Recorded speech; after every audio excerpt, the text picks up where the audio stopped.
What's good? It's Woog. I want to talk some King Gizzard and the Lizard Wizard. This is one of the more interesting and certainly one of the most prolific bands of the past, I would say, 10 years. And it's really been pretty incredible. The only other band that I was kind of putting at the same level of King Gizzard and the Lizard Wizard in terms of like the volume of activity and the quality of that activity per release. I would have said King Gizzard and the Lizard Wizard, but even prior to that, I would have said the OCs, later rebranded as OCs, who don't have too dissimilar a sound. At least there is some overlap in the different garage rock and, different psychedelic rock elements to their music. There is some overlap between those two bands, but I was just kind of like watching them year after year, sometimes put out multiple releases per year. Like, check this out. King Gizzard and the Lizard Wizard, which, a part of that name comes from Jim Morrison being the Lizard King. But they have released 5 albums this year in 2022. And I remember when they released the second of those 5 albums, it was Omnium Gatherum. That song kicks off with the song called The Dripping Tap. And if you listen to that, it is just a monstrosity of beauty when it comes to kind of like a hybrid of those different, rock and roll subgenres, those kind of post-punk. Although I get it, many wouldn't even brand them as post-punk. But yeah, listen to the opening track of Omnium Gatherum. But they've released, again, 5 albums in 2022. But that's not even the first time that they've done that, where they've released 5 albums in 1 year. They did that in 2017 when they kind of started developing a microtonal sound. And then they just went on this musical odyssey. And it's when they started kicking things off, first of all, this band, they are from Melbourne, Australia. They have 23 albums. They are led by Stu McKenzie. He's the, kind of the chief songwriter and lead vocalist. The only member who was a founding member, who's no longer a member, was their drummer, Eric Moore. But Stu McKenzie's kind of, the head of the band. And he also plays, some guitars, keyboards, flute, bass. He does a little bit of everything. Clarinet, saxophone. This is just a ultra multi-instrumentalist. But, there are a few members of the band. They tour super heavily to the point where I think it was 2019, they were listed as the number 21 on a list of the world's hardest working musicians because of how rigorous their touring schedule was. They played over 100 dates between the beginning of 2018 and mid 2019. So yeah, relentless touring, relentless release schedule. Again, 5 albums in 2017, 5 albums in 2022, and 3 of those 5 albums this year, by the way, have come over the last 5 to 6 weeks. 3 albums in a month and a half. It's been pretty crazy. And their style of album, it varies from album to album. Sometimes their whole album will have 2 songs, 2 15 to 20 minute songs. And then other albums will have a proper, 12 song to 15, 16, 17 song track list. And, when they got going in 2012, they started off being kind of a garage rock type of band. Then they got into more psychedelic sounds by the time they got into Float Along, Fill Your Lungs, which is still one of my favorite King Gizzard albums. And then Oddments, was pretty psychedelic as well. Very melodic though. They have a lot of variance in their sounds. And, their album, I'm in Your Mind Fuzz, that was about mind control. A lot of their albums, by the way, are also concept albums where they kind of stick with one theme and run that and tell different stories within that throughout the album. Really pretty remarkable. But I really liked I'm in Your Mind Fuzz. Again, that was 2014. My favorite album of theirs might be one of their albums that came in 2015, Paper Mache Dream Balloon. On that one, they even got a little bit folky. That one is more played, with straight up instruments rather than a lot of electronics. They also kind of bridge the gap between some of the electronic rock and some of the more, just straight up regular instrument rock. But Paper Mache Dream Balloon, very, very good album. It even has a couple kind of dreamy, dream pop-ish songs. But again, folky, more dreamy. But then in 2016, that's when they started to get closer towards their microtonal sound, starting with, Nonagon Infinity. That was in 2016. And then in 2017, they had those 5 albums, starting with Flying Microtonal Banana, Murder in the Universe, which is one of these albums where it almost sounds like the musical palette, like the sonic palette is consistent throughout the album. Like when Bjork had that Utopia album where there's like a lot of flute involved throughout the album. Or, when Jethro Tull had their Thick as a Brick album, it was only like 2 songs long, like a lot of the King Gizzard, or at least a couple of the King Gizzard albums. But, Thick as a Brick, it kind of had the same sort of musical theme where you could kind of suss out like the different, songs within each side, side 1, which is track 1, side 2, which is track 2. You could kind of gauge like where a song stops and where another one begins. But on some King Gizzard, it just plays so fluidly that sometimes you can't even tell when you've like ended one song and started another. Murder in the Universe kind of has, again, like a similar sonic palette throughout the album. And then they got into like a jazzy sound, collaborating with Mild High Club. I remember shooting them like at the Echo once. And then at another LA venue called the Satellite. I don't even know if the Satellite is still there, but yeah, Mild High Club collaborated with King Gizzard and the Lizard Wizard for Sketches of Brunswick East.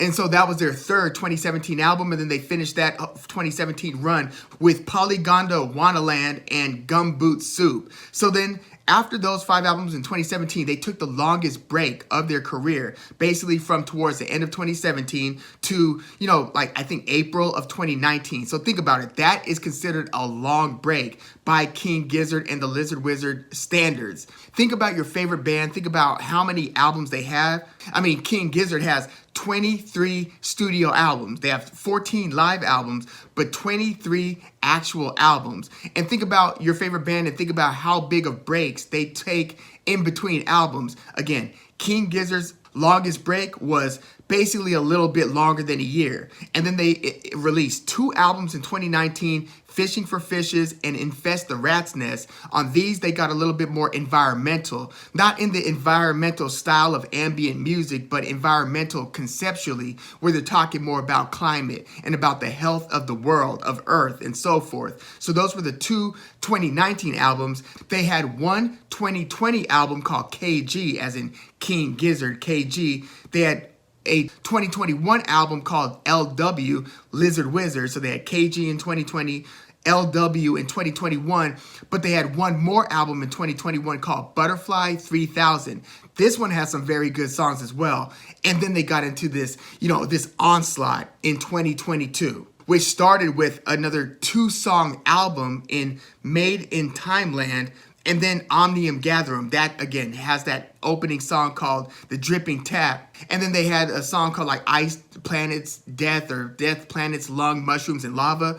That was their third of their 5 2022 releases. And then most recently, in the last couple of weeks, they've released Laminated Denim, which is only 2 songs long, but listen to that first of the 2 songs. Very good song that kicks off that Laminated Denim project. And then most recently, the album that they just dropped is called Changes. And they switched it up again, genre-wise or sub-genre-wise in Changes. Like this one is a lot more mellow. In fact, they sound a little bit like Unknown Mortal Orchestra, at least vocally and in some of the instrumentals. King Gizzard sounds a little bit like that, kind of psychedelic garage rock band, which I think that their best album would have been 2, like Roman numeral 1, 2. That was in 2013. If not that one, maybe Multi-Love from 2015. But yeah, King Gizzard sounded a little bit like Unknown Mortal Orchestra to me on this latest album, Changes. It's got some very good songs. It plays super smoothly. Like, if anything, this one might be a little bit of a hearkening back to one of those 2017 albums, that collaboration with Mild High Club. But yeah, I would definitely urge you to get into the musical odyssey that is the King Gizzard and the Lizard Wizard discography. Like, this thing, like, I feel like it's going to age really well. they release so frequently that it's easy to just get lost and to forget, to not have even heard like their last 4 releases.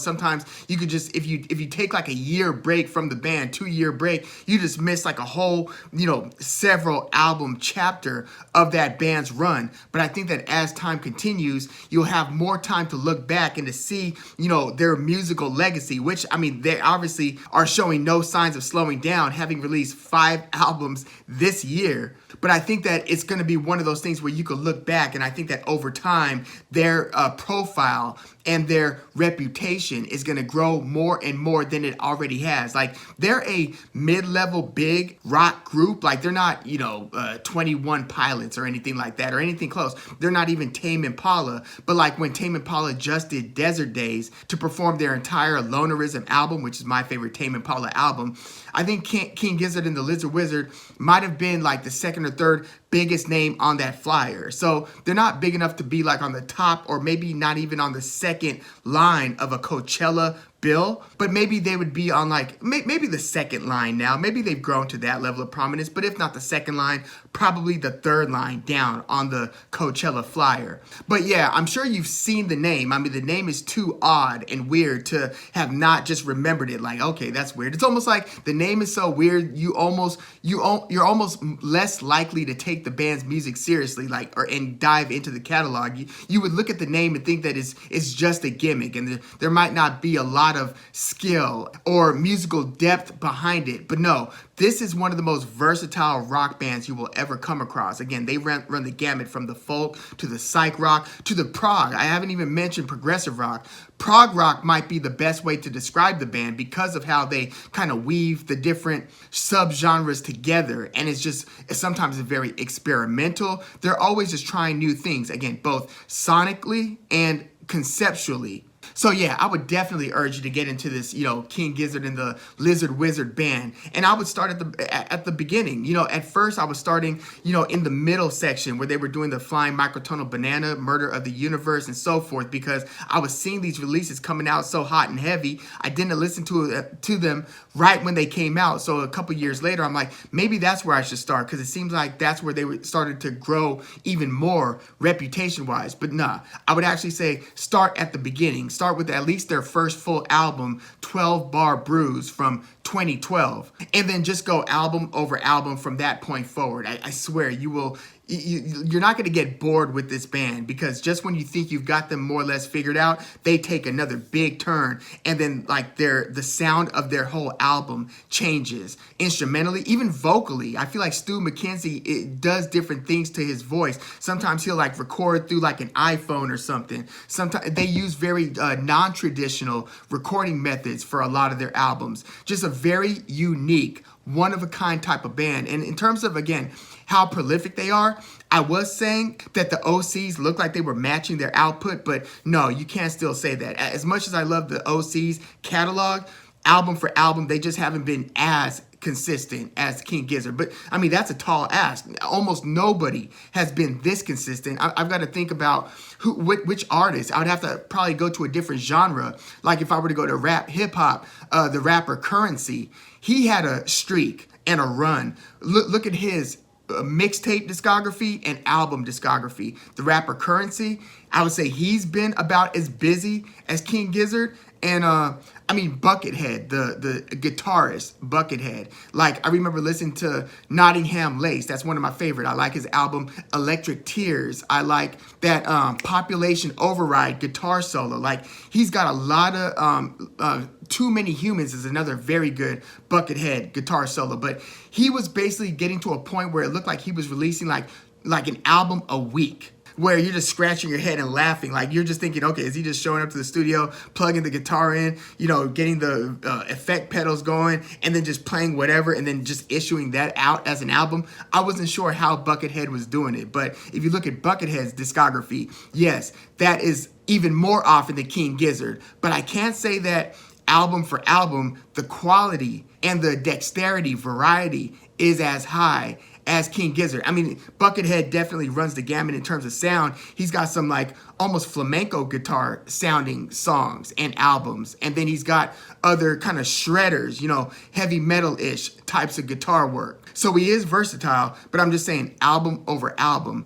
King Gizzard and the Lizard Wizard, they haven't dropped off where it's like, yeah, I'm seeing a noticeable degradation in their album quality. Haven't seen that yet. I would urge you to get into King Gizzard and the Lizard Wizard, one of the funnest musical journeys you could go on, especially in the last decade or so, in terms of rock bands.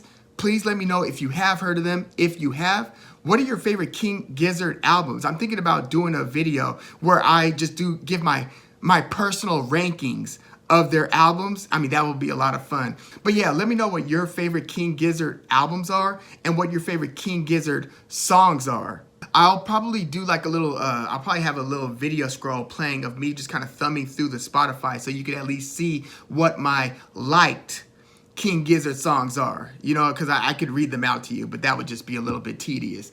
But yeah, let me know your thoughts on King Gizzard and the Lizard Wizard.